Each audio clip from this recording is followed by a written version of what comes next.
د لاس په ګناه کې چې کوم ملګري اخته دي نو د دې غټه وجه دا ده چې دا بد نظري کوي.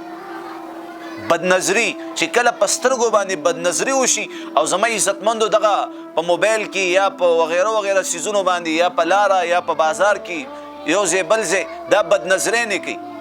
بد نظري کوي د هغې عکس واخیستلی شي په دماغو کې بیا په هغې باندې سرچ کوي د بدن دا ټول اندامونه په ګناه باندې دا انسان مجبوره کوي او چې کله ترېنه ګناه وشي بیا وروسته خفوي چې دا ما څه وکړو بیا وروسته خفوي.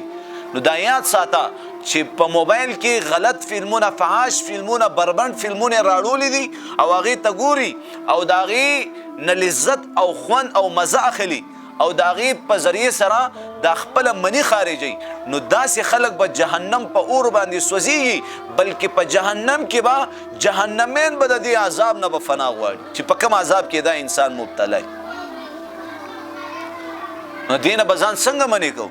زه درته علاج ښیم. ځان به تې داسې منې کې چې په ځان باندې به جرمانې لګې. دا ما سره موبایل شته قسم د الله په ذات باندې ما په ځان جرمانې لګولي دي. مونږ که پټکي والي بزرګ نه دې کې څوک هم نشي بچ کېدی مګر د الله په فضل سره. ما په ځان جرمانې لګولي په ځان باندې جرمانې ولګوئ چې زه به د لاس ګناه نه کوم زه به د لاس ګناه نه کوم زه به دا خپل سترګې غلطې نه استعمالوم او که مې استعمال کی او که مې دا بربند فلمونه وکتل د لاس په ذریعې سره مې مني خارجه کړه دومره جرمانه به ورکوم. په جومات کې غریب مسکین کونډو رنډو باندې دومره جرمانه به په ځان لګې چې هغه تاله زور درکړي. مثلا 200 روپۍ دې لګولي او په دې 200 روپو باندې خو ستا هېڅ پروا نه یو ځلو کې بیا به 200 روپۍ وباسي بیا وکې نه دومره پیسې به په ځان لګې چې هغه تاله زور درکوي.